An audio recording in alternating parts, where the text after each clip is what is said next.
No sé si entonces tienen alguna otra duda, alguna pregunta, entonces vamos a admitir aquí a los compañeros y vamos a hablar. Bueno, entonces en el programa está el punto número 2.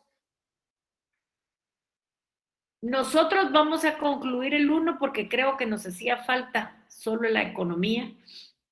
Pero en el punto 2 es importante que ustedes se den cuenta que los objetivos que persigue la unidad 2 es conocer las principales instituciones que participan en la actividad financiera del Estado. Eso es lo más importante. Luego, que se den cuenta que el punto es un poco amplio, que vamos a ver el derecho financiero, vamos a ver el contenido, la definición, las características, el derecho financiero como una rama del derecho público, el poder financiero, vamos a ver la división del derecho financiero y ahí el programa tiene un error. ¿Cuál es el error? El error es cuando dice división del derecho financiero, que dice derecho tributario, vuelve a estar el derecho financiero. El derecho financiero no puede dividirse en el mismo derecho financiero. Entonces, eliminen del programa donde dice la F del derecho financiero, tributario, quiten derecho financiero, luego derecho presupuestario, derecho patrimonial del Estado y derecho monetario. Luego dice actividades sugeridas, exposición oral dinamizada, estudio de casos de resolución de laboratorios y están los 4 libros que pueden utilizar como bibliografía específica. ¿Qué libros pueden utilizar como bibliografía específica? El número 16, que dice Gangemi Lelo, Tratado de Hacienda Pública. El 17 es Giuliani von Rusch, Carlos, Derecho Financiero. Luego tenemos el número 23 y el 28. El 23, Martín José María, Ciencias de Finanzas Públicas. Y luego el 28, Villegas Héctor B., Curso de Finanzas, Derecho Financiera y Derecho Tributario. Entonces, ese punto es el que vamos a ver hoy, que es un punto muy relevante porque si ustedes pueden darse cuenta, ese es el nombre del curso que nosotros vamos a estudiar en este semestre. ¿No hay ninguna duda, ninguna pregunta? Si no es así, comenzamos ya nuestra presentación.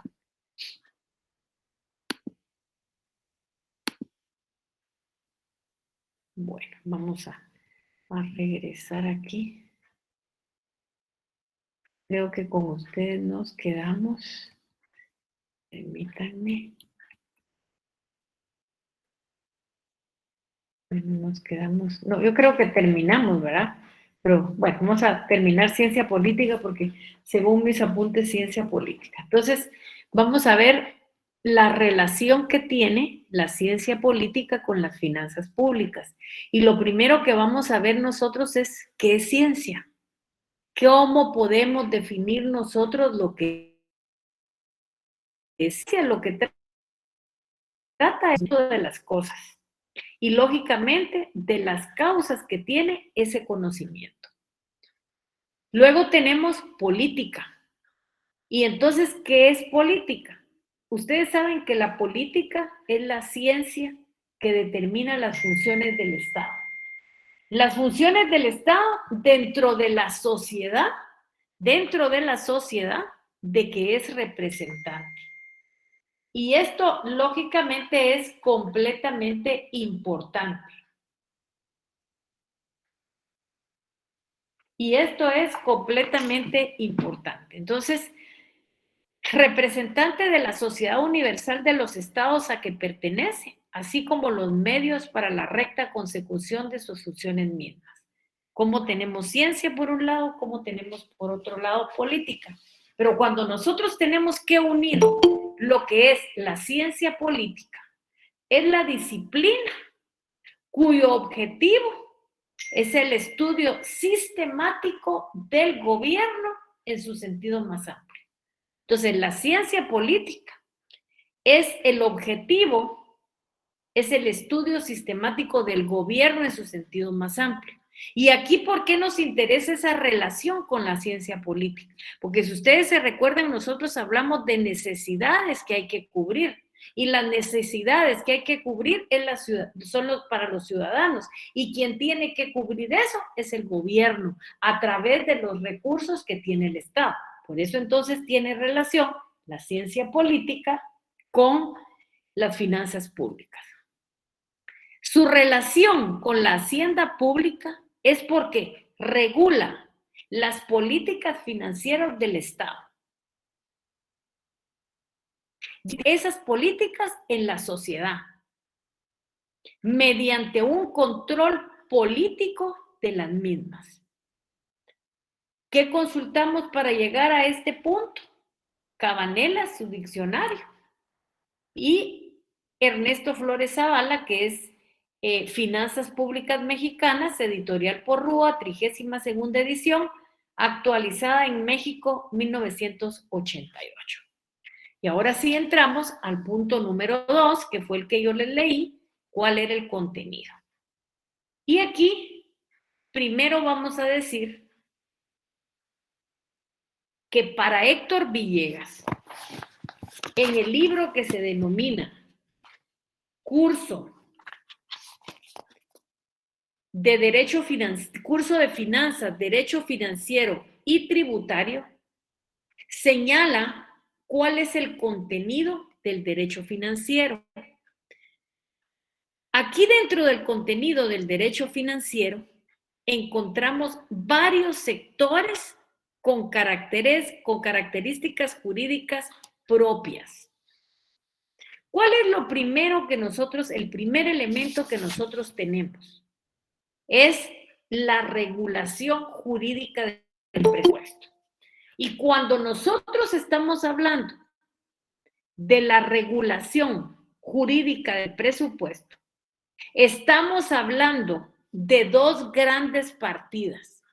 Estamos hablando, por un lado, de los ingresos del Estado, que el Estado para efectuar gastos para satisfacer las necesidades de la población. Y por eso, precisamente, es que el Estado generó en Guatemala la creación de la Superintendencia de Administración Tributaria. ¿Por qué crió la Superintendencia de Administración Tributaria? Y eso lo dice en uno de los considerandos de la ley. Dice que en los acuerdos de paz suscritos por el gobierno de Guatemala en 1996, se adquirió el compromiso de llevar a cabo medidas de administración y legislación tributaria que permitieran incrementar la carga tributaria. ¿Por qué razón? Porque a través de los recursos que tiene el Estado es que puede dar solución a todas las necesidades ingentes de la población. Y aquí ustedes se recordarán aquello donde dice que yo tengo que contribuir al gasto público, yo como un ciudadano guatemalteco, pero también el Estado tiene una obligación conmigo. Y la obligación fundamental que tiene el Estado, ¿cuál es? ¿Cuál es esa obligación fundamental que tiene el Estado? Satisfacer las necesidades de la población. Entonces es un trabajo de doble vía. Sí, yo pago impuestos, pero el Estado me satisface las necesidades de la población. Entonces, ¿por qué es importante la regulación jurídica del presupuesto? Considerando que el presupuesto público es ese instrumento legal por medio del cual se calcula y se autorizan los gastos y ingresos para solventarlos. ¿Por qué nosotros estamos diciendo que es un instrumento legal? Porque en nuestro medio el presupuesto público es aprobado como una ley por el Congreso de la República. Es importante también que cada órgano del Estado tenga sus respectivas atribuciones. Lógicamente, aquí es donde se lleva a cabo la gestión financiera. Nosotros también sabemos que dentro de la clasificación que divide al derecho financiero, tenemos el derecho presupuestario, o sea, hay un derecho presupuestario cuyo tema se complementa con la ejecución del gasto público. Y creo que el presupuesto es importante para todos. Si usted en su vida personal no tiene, usted apunta sus ingresos y en base a sus ingresos usted realiza los gastos, si gasta a lo loco sin tener prioridades, lo más claro es que usted llegue a la bancarrota. Pues lo mismo le pasa al Estado. Si el Estado comienza a gastar como descosido y no tiene un orden en ese tipo de gastos, eso va a ser difícil lógicamente, para la población en el orden de tanto sus ingresos y sus gastos. Luego, es importante saber que el otro tema importante es la regulación legal del tributo. ¿Qué abarca el tributo? Si ustedes se recordarán, yo les dije que los tributos se dividían en impuestos, en tasas, en arbitrios y en contribuciones especiales. Y ustedes no me dejarán mentir que el tributo más importante para el Estado son los impuestos, porque son los únicos que cobra el Estado. O sea, la Superintendencia de Administración Tributaria no cobra los arbitrios. ¿Por qué? Porque esos tienen un ámbito municipal, entonces quienes los cobran son las municipalidades. Pero de esa división de los tributos, la que más le interesa al Estado son los impuestos. Y el Estado necesita cobrar impuestos para tener el dinero suficiente para satisfacer las necesidades de la población. Tercera parte. Está la regulación jurídica del patrimonio del Estado. El Estado, como cualquier ente, tiene su patrimonio. ¿Y qué forma el patrimonio del Estado? Bienes inmuebles y bienes muebles. Acciones. Entonces, ¿qué es el del Estado? Es importante. ¿Por qué? Porque es el que le permite gestionar muchas veces dinero de la explotación de su patrimonio. Miremos, por ejemplo, en México lo que significa petróleo de Pemex. Significa el 50% del presupuesto del Estado y eso es el patrimonio de México. Nosotros tenemos mucho patrimonio, pero no lo hemos sabido explotar por múltiples razones y por una de las razones más importantes, la corrupción. Y la corrupción tiene dos partes, el que da y el que recibe, y no es exclusivo del gobierno. También hay gente particular que motiva la corrupción. Entonces, cada vez que ustedes piensen en participar en un acto de esos, ya sea dando o recibiendo, están poniendo en riesgo verdaderamente el patrimonio del Estado. Es muy señalar que la inclusión de este sector jurídico del derecho financiero ha generado discusión, ha generado problemas. Hay al extremo que hay algún sector formado por los estudiosos del derecho financiero que dice que la regulación jurídica del patrimonio no integra el derecho financiero, sino que es parte del derecho administrativo que disciplina la actividad privada de los entes públicos. Pero también hay otro sector que dice que la regulación jurídica del patrimonio es derecho financiero y precisamente con esa posición es que nos inclinamos nosotros. Luego tenemos la regulación jurídica del crédito público. Si ustedes se dan cuenta, esto tiene un orden lógico.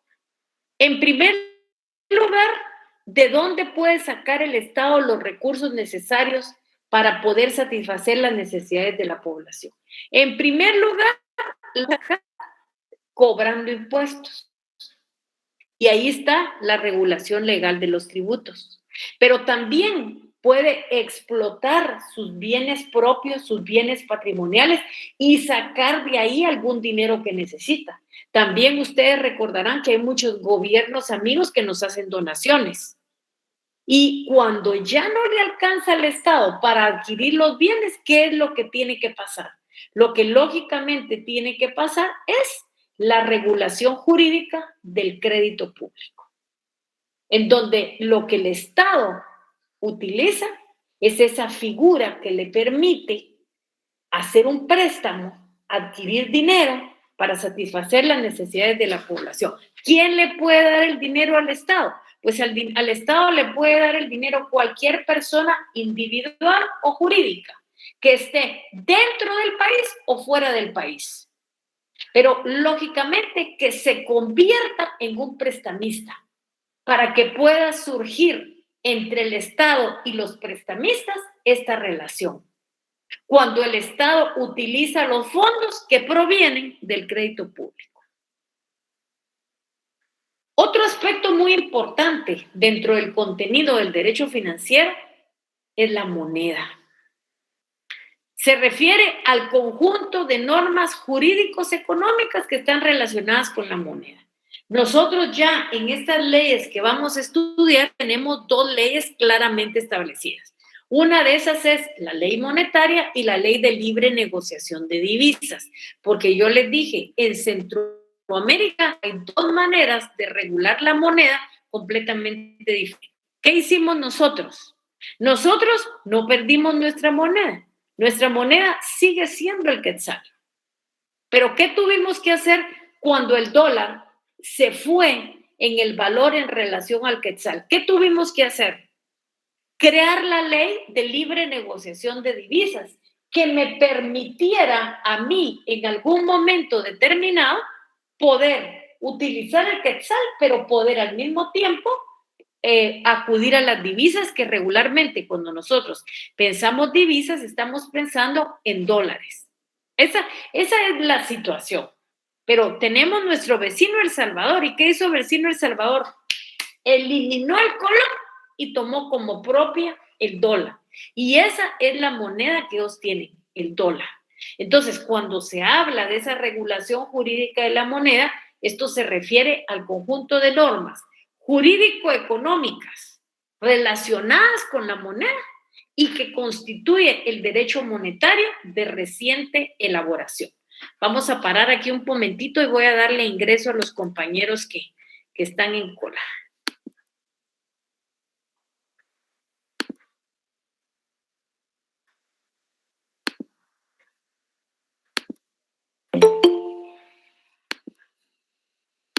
Bueno, entonces, luego tenemos que para el tratadista, entonces aquí si ustedes se dan cuenta, hay 4 regulaciones que son bien importantes, que son las que hemos visto. ¿Por qué me regreso? Para que ustedes la miren.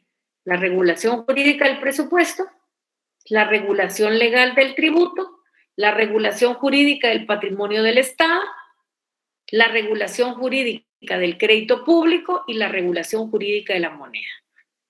Esto era suficiente para algunos tratadistas. Pero aquí viene un clásico, que es el tratadista Matus Benavente. Y él dice que hay que agregar otros ítems como contenido del derecho financiero. ¿Y qué hay que agregar? La teoría financiera. ¿Qué están haciendo ustedes ahora que están recibiendo derecho financiero y derecho tributario?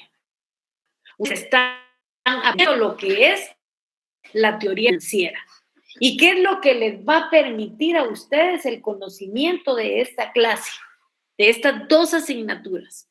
Tanto derecho financiero como derecho tributario. ¿Qué les va a permitir?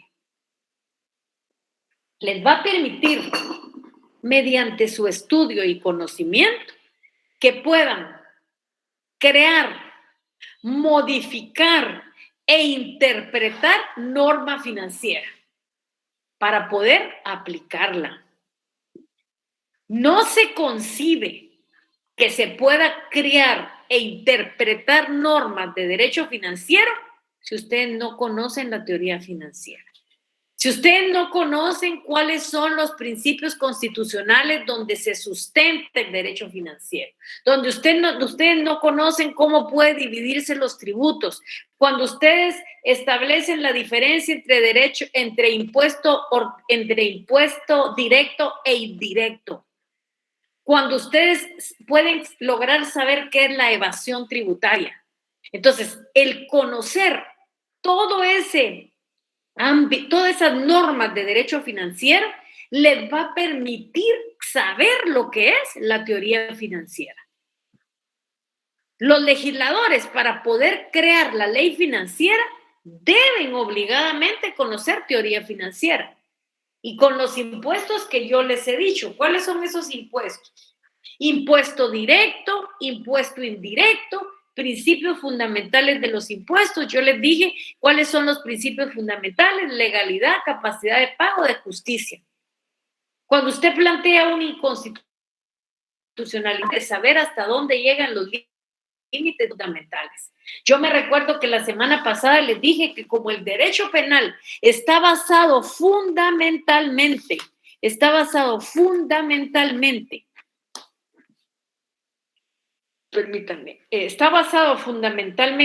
en principios fundamentales.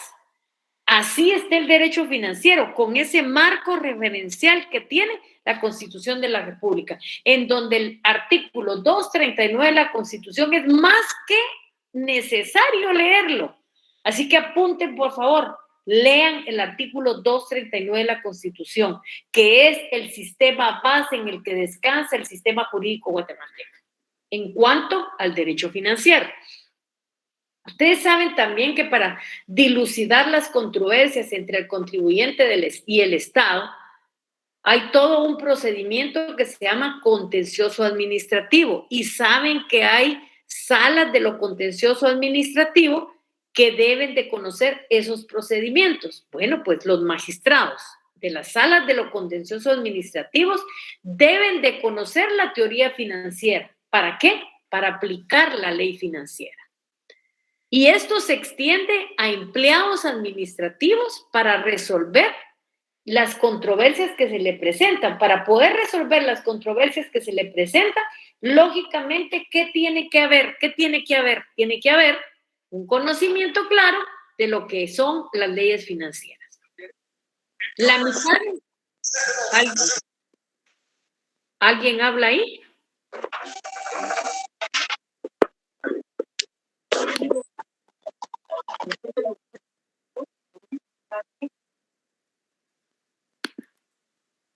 ¿Quién hablaba ahí, por favor?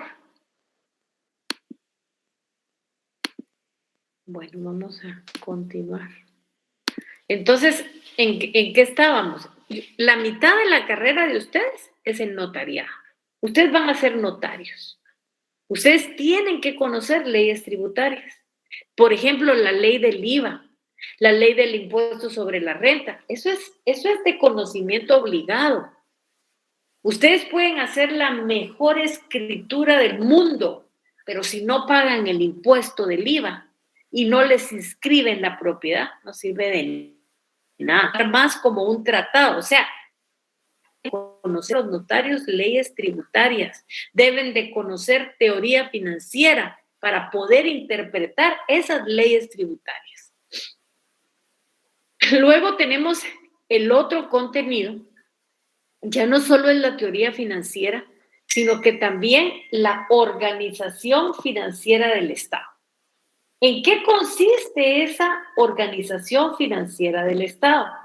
Esa organización financiera del Estado, lógicamente, lo que significa y lo que tiene por objeto es el estudio de las bases constitucionales del derecho financiero. Así como las instituciones creadas para la recepción, la administración, el empleo, la fiscalización de los recursos públicos y como consecuencia que podamos conocer los órganos administrativos donde se realiza la actividad financiera. ¿Y cuáles son esos órganos administrativos donde se realiza la actividad financiera? el Banco de Guatemala. Nosotros estamos organizados en banca central. Aquí nosotros tampoco podemos olvidar la Superintendencia de Administración Tributaria, el Ministerio de Finanzas Públicas, los órganos fiscalizadores, la Contraloría General de Cuentas y la Junta Monetaria. Eso es importantísimo para nosotros. Luego, ustedes saben que en esa relación jurídica tributaria es la relación que se da entre los dos sujetos. ¿Cuáles son los sujetos de la relación jurídica tributaria? Por un lado tenemos el sujeto activo. ¿Quién es el sujeto activo? Es el Estado. ¿Qué hace el Estado? Nos obliga a través de la Superintendencia de Administración Tributaria a que paguemos nuestros impuestos. ¿Y quién es el sujeto pasivo? El sujeto pasivo es el contribuyente, quien tiene la obligación de pagar el impuesto. Entonces aquí la doctrina ha presentado una seria discusión que es importante que la tengamos clara. No podemos confundir relación jurídica tributaria con obligación tributaria, porque puede ser que exista esa relación entre el Estado y el contribuyente, pero de esa relación no nazca la obligación tributaria. Y yo les pongo un ejemplo. La ley del impuesto único sobre inmuebles, cuando habla del impuesto que se tiene que pagar, dice que los inmuebles que cuesten de un quetzal a 2,000 quetzales están exentos. ¿Qué quiere decir? El Estado cobra, lo paga el contribuyente, pero no nace la obligación tributaria. ¿Por qué no nace? Por la misma situación contenida en la ley. O sea, no siempre que hay relación jurídica tributaria hay obligación tributaria. Razón por la cual no puede confundirse como lo mismo relación jurídica tributaria y obligación tributaria. Algunos tratadistas estudiados por nosotros se refieren y señalan esta diferencia y agregan que es erróneo atribuirles el mismo significado. ¿Por qué es erróneo atribuirles el mismo significado? ¿Por qué? Porque son conceptos completamente diferentes.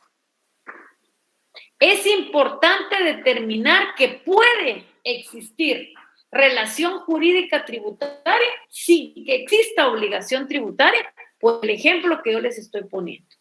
La ley del impuesto único sobre inmuebles dice que el que posea un inmueble que cueste de 1 quetzal a 2,000 quetzales esté exento. Hay participación del sujeto activo. Debe de pagar el sujeto pasivo, pero la misma ley dice que está exento, entonces ya no paga. Entonces es diferente. Puede haber relación jurídica tributaria, pero puede no existir la obligación tributaria. Aquí tenemos que tener claro que es por medio de la obligación tributaria que se establece el vínculo. Ese vínculo que se da entre el Estado y los contribuyentes, separando claramente los derechos y las obligaciones del contribuyente frente al Estado y del Estado frente al contribuyente, los cuales son regulados por el derecho financiero. Además, garantías y procedimientos que puedan o tienen derecho los contribuyentes frente al Estado o viceversa. Y aquí nosotros tenemos claro, ¿qué obligación tengo yo con el Estado? Pagar mi impuesto. ¿Por qué? Porque el artículo 135 de la Constitución dice que yo tengo que contribuir con el gasto público. Pero, ¿qué obligación tiene el Estado para conmigo? Satisfacer las necesidades de la población. Entonces, si ustedes se dan cuenta, hay garantías y procedimientos que tienen derecho los contribuyentes del Estado o viceversa. Para entender esto de manera más clara, yo les doy un ejemplo. Juan Pérez es abogado y notario y se dedica al ejercicio liberal de la profesión. ¿Cuándo me dedico yo al ejercicio liberal de la profesión? Yo estoy en mi oficina, cuando atiendo clientes, cuando defiendo en el campo de la abogacía a alguna persona o cuando como notario facciono una escritura. Eso es dedicarme al ejercicio liberal de la profesión. No tengo ningún patrono. Yo estoy en mi oficina. Entonces, mi actividad profesional está grabada por la ley del impuesto sobre la renta.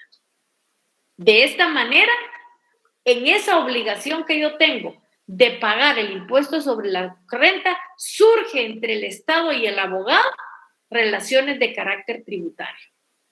Esas relaciones que se deben una y otra serie de obligaciones que deben de ser cumplidas, aunque Juan Pérez nunca llegue a coincidir con la situación prevista por la ley, para que nazca la obligación tributaria. Entonces, puede ser que nos relacionemos, puede ser que existe esa relación entre los dos sujetos, entre el sujeto activo y el sujeto pasivo, que son los sujetos de la relación jurídica tributaria, pero nunca nazca obligación tributaria. El cuarto, tenemos las relaciones que se originan los particulares derivadas de los impuestos. Nos vamos a quedar aquí, nos tocaría el punto número 4, yo voy a apuntar aquí que nos toca la página 82 para que presentarles lo siguiente y hablemos un poquito dentro de los laboratorios. Dentro de las personas que están hoy recibiendo clase, creo que está Willy. Willy es mi auxiliar y es el que me ayuda para la parte de los laboratorios. Entonces, tengo mucho gusto en presentarles a Willy Haroldo Quiñones, quien es mi auxiliar y el que me ayuda en la parte práctica del curso, a quien se los presento y les dirigirá unas palabras. Sí, muchísimas gracias, licenciada Nájera. Muchísimas gracias a usted y de igual forma compañeros de la sección B de financiero. En relación a los temas de los laboratorios, como bien lo dijo al inicio la licenciada Nájera, pues van a ser estimados e instruidos por parte de ella para enviárselos a ustedes en forma pausada, en forma paulatina y cuando ella lo instruye. Los laboratorios, como bien, si ustedes se recuerdan, ella dijo al inicio, pues se van a tener que elaborar. Si se les envía uno en esta semana o la siguiente, cuando ella indique, ustedes van a tener que elaborarlo con tiempo para cuando se reúnan todos los laboratorios y ella indique, pues no tener un margen de que no tuvieron tiempo para hacerlo, pero tendrían que haberlo hecho. Eso es por un lado. Por otro lado, se va a establecer una página mail para que ustedes me hagan el favor, cada quien lo pueda enviar en forma conjunta cuando ella lo indique. Y ella establece día y hora. El correo se escribe en minúscula LICDA, o sea, abreviado licenciada LICDA Nájera Financiero, la B de bueno al final, @gmail.com. Repito nuevamente para los que tomen nota. LICDA Nájera Financiero B @gmail.com. Esto es única y exclusivamente, compañeros, para todos los que pertenecen a la sección B. No se permite que ustedes envíen el laboratorio por confusión o porque se equivocaron. No hay justificación a la sección A. La sección A tiene un correo completamente diferente para los de la sección A. En su momento, creo que la próxima semana, exactamente, licenciada Nájera Financiero B @gmail.com. Así es como lo escribió ahorita el compañera, perdón. No gracias, Diana, muy amable, gracias. Diana. Y posiblemente el próximo jueves de esta semana se les va a estar estableciendo un WhatsApp para que tengamos comunicación. Yo voy a ser el intermediario y de igual forma, pues la parte final para que se llegue el mensaje que ustedes necesitan o duda, la licenciada Nájera. no va a poder ser directo, sino que va a ser por medio de su servidor o bien otro compañero que se está estableciendo para que nos apoye como monitor. Los laboratorios tienen que bien ser a mano, como bien lo dijo la licenciada Nájera, y lo repito nuevamente al inicio, ustedes tienen que hacer el laboratorio. Esto no significa, compañeros, que el laboratorio esté, por ser enviado, esté plenamente con el puntaje que ya determine o la ponderación que ya determine. Si está malo el fundamento legal de cada respuesta o de una respuesta, pues obviamente va a estar mala la respuesta. Fundamento malo, la respuesta mala. No sé si alguno de ustedes tendrá alguna duda para poder establecérsela o aclarársela. Buenas noches. Disculpe, dos preguntas. La primera es, no importa la letra y las hojas. La letra, como bien dijo la licenciada Nájera, tienen que ser a mano. No importa la letra, si es ustedes lo determinan, ustedes a su gusto. Lo que no se permite es que sea en computadora y tampoco en máquina de escribir. ¿Alguna otra pregunta? Solamente gracias. Ok. Quiero hacerle la aclaración, compañeros, que yo no soy estudiante. Yo ya egresé de la San Carlos, de la Honorable Facultad de Derecho, y pues soy parte del equipo de trabajo de la licenciada, de la doctora Nájera, ¿verdad? ¿Alguna otra pregunta?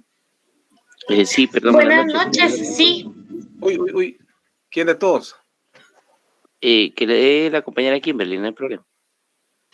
Gracias, buenas noches. Con una consulta, ¿tenemos que enviarlo con un formato específico al correo, con PDF, o lo podemos enviar en imagen? Mire, normalmente se les va a mandar a ustedes el laboratorio en Word. Qué buena pregunta. En Word, esa pregunta no la pidieron ahorita en la sección A, va a ser en Word y ustedes pueden atenderla en el sentido de poder hacer más espacio a la respuesta con el fundamento legal y responderla a mano y posteriormente ya ustedes lo escanean para poder tenerlo ya sea el primero, segundo, tercero, cuarto, quinto, juntos, y cuando ya determine fecha y hora, ustedes ya tienen que tenerlos listos. ¿Alguna otra pregunta? Gracias. Sí, buenas noches. ¿Sí? Con una consulta, aclarando un poquito la respuesta que le dio la compañera Kimberly, es de que a la hora, ustedes lo enviarán en Word, pero nosotros a la hora de escanearla, la tendríamos que escanear en PDF. Pues si ustedes quieren, ya sea en PDF o en Word. Es cuestión de que la manden a mano, no importa cómo. Lo que sí es que van a tener que escanearlo. ¿Cómo?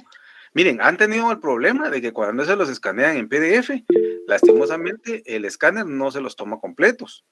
Y algunas veces por ejemplo, de 5 laboratorios, vamos a poner un ejemplo, que no ese es el número, resultan enviando solamente 3 porque los otros 2 no cargaron.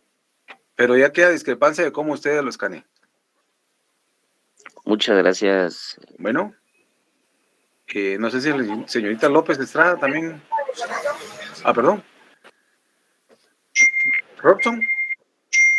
Muy buenas noches, estimado licenciado Quiñones, gusto saludarle. Muchas gracias. Por lo que entendí, parte de la instrucción es únicamente redactar a mano la respuesta. Si nosotros tenemos la posibilidad de poder imprimir el documento que nos envíe la licenciada Nájera, podemos redactar únicamente la respuesta. Está bien, positivo. De acuerdo, muy amables, gracias.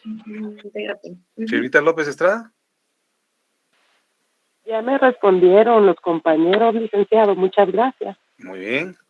¿Alguien más de los compañeros de la sección B? Bueno. No. Muchísimas gracias, licenciada. Entonces, les tenemos que mandar el primer laboratorio, que va a ser el de la Superintendencia de Administración Tributaria, y mandarles el punto número 1, que ya lo concluimos, para que ya los tengan, para que puedan estudiar, si es tan amable. Con mucho gusto, licenciada. Bueno, entonces, si ya no tienen ninguna duda, aquí nos quedaríamos. Sí, Dania Sánchez, ¿qué manda? Buenas noches, licenciada. Solo un compañero estaba preguntando en el chat si los laboratorios serían para el segundo parcial. Dice que no tiene acceso a su micrófono, se llama Máximo. Ajá, sí, exactamente es para el segundo examen parcial, porque se recuerda que el segundo examen vale 40. Entonces son 10 puntos de los laboratorios y 30 de la teoría. Es para el segundo parcial. Gracias, licenciada. También Stacy Dayana Escobar Bielman. Buenas noches, Lida. Perdone, solo una pregunta. Al inicio de la clase, usted dijo de los libros que íbamos a usar como referencia para el curso que se encontraban en el programa. Sí, exacto. Pero no alcancé a anotar todos los numerales que usted dijo de los Pero números. si usted tiene su programa, ahí lo puede ver. Yo con gusto se lo repito, pero yo lo leí del programa. Son los numerales 16, 17, 23 y 28. 16, 17, 23 y 28. Muchísimas gracias, Lida. No tenga pena. Sí, Ana Lucía Cabria Alvarado. Buenas noches, licenciada. Fíjese que solo me quedó una duda con el contenido de la clase. No sé, pero todavía no me queda claro bien esa diferencia entre las relaciones entre Estado y sujetos pasivos, y que eso no quiere decir que tenga que haber obligación tributaria. Digamos, no me quedó claro porque, o sea, por ejemplo, imagínese, ¿verdad? Si yo soy contribuyente y pues hay una relación, digámoslo ahí, tributaria con el Estado, que debo pagar impuestos, ¿verdad? Pero... Entonces, mire, detengámonos ahorita. ¿Qué es la relación jurídica tributaria? La relación jurídica es la que se establece entre los dos sujetos. El sujeto activo. ¿Quién es el sujeto activo? El Estado. Sería el Estado. Ya. Okay. ¿Por qué es el sujeto activo? Porque es el que tiene el poder tributario y me obliga a mí al pago de los impuestos. ¿Quién lo paga? El sujeto pasivo. ¿Quién es el sujeto pasivo? Nosotros como particulares. El contribuyente. Puede ser una persona individual, una persona jurídica. Ok. Esa es relación jurídica tributaria, que se da entre el sujeto activo, que es el Estado, y el sujeto pasivo, que es el contribuyente. ¿Ok? Pero no precisamente de esa relación surge la obligación tributaria, o sea, surge la obligación de pagar impuestos. Y yo le puse el ejemplo. La ley del impuesto único sobre inmuebles, cuando señala lo que se tiene que pagar de ese impuesto, dice, el impuesto que esté valorado de 1 a 2,000 quetzales no paga impuesto. Entonces, hay relación porque me cobra el Estado. Yo debo de pagar, pero el mismo artículo me dice, está exento. Entonces, hay relación, pero no hay obligación. ¿Por qué no hay obligación? Porque el mismo artículo me está diciendo que es exento. Por eso precisamente es que no es siempre esto. No sé si logré transmitir. Sí. Ahora sí, ya licenciada, podríamos decir que al final esa situación en la que no hay obligación son las excepciones de la ley, podríamos decir. Exactamente, o sea, puede ser que yo me relacione con el Estado, pero que no tenga que pagar un impuesto. Algunas veces por las excepciones y otras porque cuando hago la cuenta no debo impuesto. Entonces, me relaciono, sí, hay relación entre el sujeto activo y el sujeto pasivo, pero no precisamente hay obligación tributaria. Por eso precisamente es que no puede decirse que relación jurídica tributaria y obligación tributaria es porque puede haber que haya relación, pero no haya obligación tributaria. Listo, licenciada, le agradezco mucho. No tenga pena. No sé si tienen alguna duda más, aquí estoy para servirles. Bueno, si no es así, entonces, que pasen feliz noche y nos vemos primero Dios el día martes. Cuídense mucho, el jueves, cuídense mucho, que estamos en el pico de la enfermedad y que Dios los proteja. Nos vemos el jueves. Feliz noche, licenciada. Feliz noche, licenciada. Gracias. Feliz noche, licenciada.